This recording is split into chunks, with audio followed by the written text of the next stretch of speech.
Hello everyone, the knowledge table में आप सभी का स्वागत है।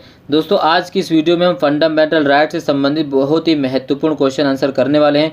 तो इस वीडियो को एंड तक देखें, इसे स्किप ना करें। दोस्तों, वीडियो अच्छी लगे तो इसे लाइक कर दें। यदि आप हमारे चैनल पर नए हैं तो चैनल को जरूर सब्सक्राइब कर दें, बेल आइकन दबाना ना भूलें। दोस्तों, सारे क्वेश्चन बार बार प्रतियोगिता परीक्षा में पूछे गए हैं और आगे भी पूछे जाते रहेंगे इससे संबंधित क्वेश्चन, तो इसे स्किप ना करें। और इसी बात पर दोस्तों एक लाइक तो बनता ही है। तो चलिए दोस्तों, वीडियो को शुरू करते हैं। आज का पहला प्रश्न क्या है दोस्तों? भारतीय संविधान के किस भाग में नागरिकों के मौलिक अधिकारों को उल्लेख किया गया है?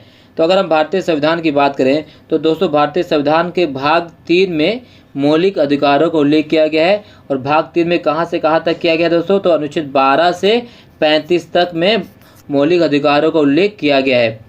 और मौलिक अधिकारों को भारतीय संविधान में कहाँ से शामिल किया गया है? तो भारतीय संविधान में मौलिक अधिकारों दोस्तों शामिल किया गया है अमेरिकी संविधान से। कहाँ से दोस्तों? अमेरिकी संविधान में से। और अमेरिकी संविधान में दोस्तों मौलिक अधिकारों कहाँ से लिया गया है? तो ये अधिकार पत्र, जिसे हम कहते हैं बिल ऑफ राइट्स के समान माना गया है। ठीक है, अधिकार पत्र। क्लियर हो गया दोस्तों? दोस्तों इसी बात पे इसको लाइक कर दें और वीडियो को शेयर कर दें। चलिए, प्रश्न नंबर दूसरा है दोस्तों आज का। निम्नलिखित में से कौन सा मूल अधिकार भारतीय संविधान में नागरिकों को नहीं प्रदान किया गया है? हमारे सामने विकल्प हैं कि देश के किसी भी भाग में बसने का अधिकार, लिंग समानता का अधिकार, सूचना का अधिकार और शोषण के विरुद्ध अधिकार। तो दोस्तों इसमें से जो अधिकार मूल अधिकार में प्रदान नहीं किए गए हैं मूल अधिकार में, वो है हमारा आंसर सूचना का अधिकार है। तीसरा जो इसका सही विकल्प है सूचना का अधिकार दोस्तों जो है वो मूल अधिकार के रूप में भारतीय संविधान में नागरिकों को प्रदान नहीं किया गया है।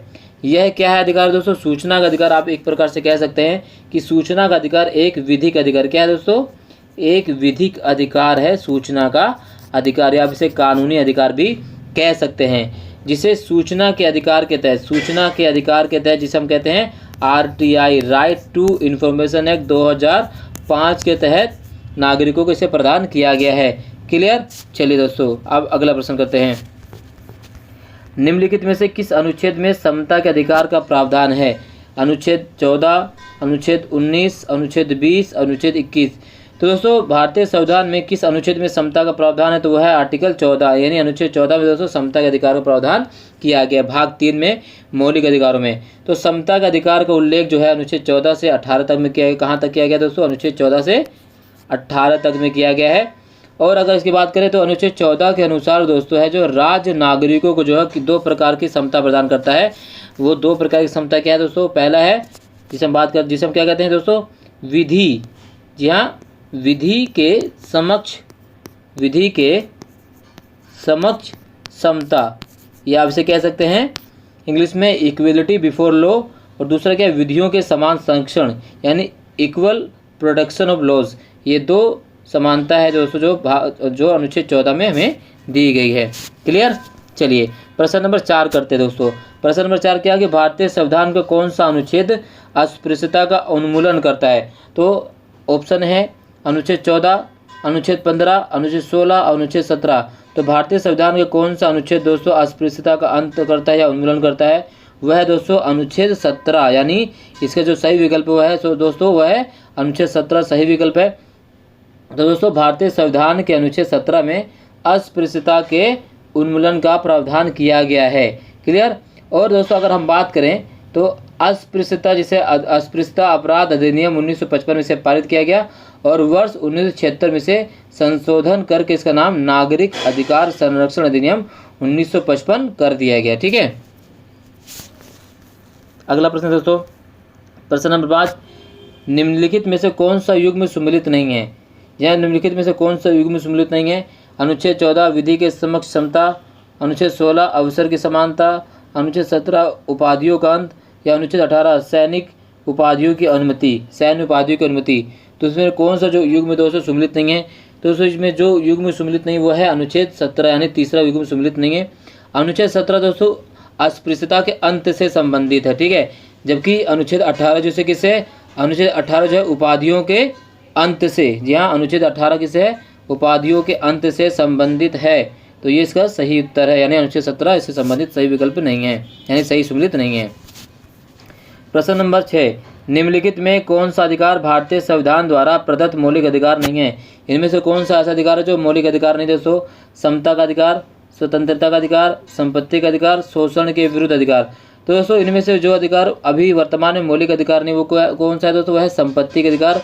तो तीसरा इसका जो सही उत्तर है दोस्तों संपत्ति के अधिकार की अगर हम बात करें तो संपत्ति के अधिकार को 44वें, जी हाँ 44वें संशोधन अधिनियम 1978 के द्वारा संपत्ति के अधिकार को मौलिक अधिकारों की श्रेणी से हटा दिया गया था। यानी अनुच्छेद, अब किसे देख सकते हैं, आर्टिकल 19 का 1 सब क्लोज 4 में अनुच्छेद एवं अनुच्छेद 31, ठीक है, को इस सूची से हटा दिया गया तथा वर्तमान में इसे क्या बना दिया गया है, तो वर्तमान में से अनुच्छेद 300 का के अंतर्गत इसे क्या प्रदान कर दिया गया, इसे विधिक अधिकार बना दिया गया है। तो जो संपत्ति का अधिकार दोस्तों पहले मौलिक अधिकार है था, अब इसे मौलिक अधिकार नहीं, इसे अब विधिक अधिकार माना जाता है। क्लियर। चलिए प्रश्न नंबर 7 दोस्तों, प्रेस की स्वतंत्रता किस अधिकार में निहित है? हमारे सामने विकल्प है विधियों का समान संरक्षण, भाषण की स्वतंत्रता, संघ बनाने की स्वतंत्रता, कार्य और सामग्री की सुरक्षा। तो दोस्तों प्रेस की स्वतंत्रता किस अधिकार में निहित है, तो वो इसका जो सही विकल्प वो है दोस्तों भाषण की स्वतंत्रता, यानी विकल्प 2 इसका सही उत्तर है। अगर दोस्तों भारतीय संविधान में हम स्पष्ट रूप से अगर बात करें तो प्रेस की स्वतंत्रता को उल्लेख नहीं किया गया है, लेकिन साकाल पेपर जो था फैसला यहाँ पर ये आपको याद रखना है, साकाल पेपर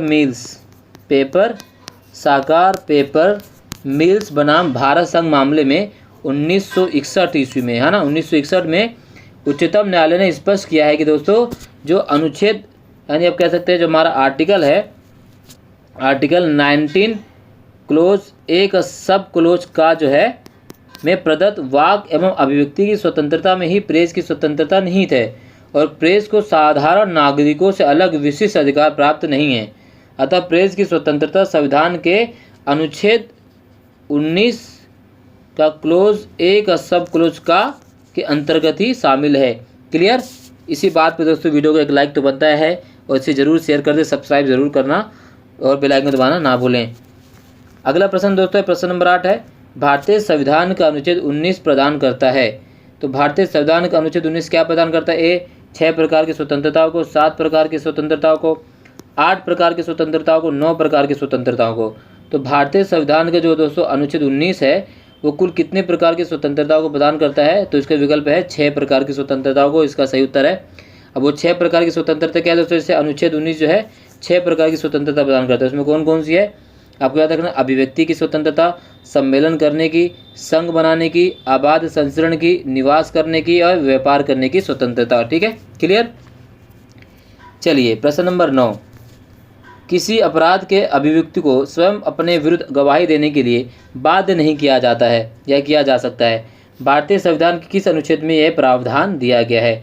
अनुच्छेद 20 का क्लोज 3, अनुच्छेद 21, अनुच्छेद 22, अनुच्छेद 74। तो इसका जो सही विकल्प है दोस्तों है अनुच्छेद 20 का क्लोज 3, इसका सही विकल्प है ए पहला। अगर हम बात करें दोस्तों तो संविधान में मौलिक अधिकारों के अंतर्गत जो है अनुच्छेद 20 का सब क्लोज 3 में यह प्रावधान किया गया है कि किसी अपराध के लिए अभियुक्त जो है व्यक्ति को स्वयं के विरुद्ध गवाही देने के लिए बाध्य नहीं किया जाएगा। जबकि अगर आर्टिकल 21 की बात करें तो आर्टिकल 21 में क्या है दोस्तों? प्राण एवं दैहिक स्वतंत्रता अधिकार।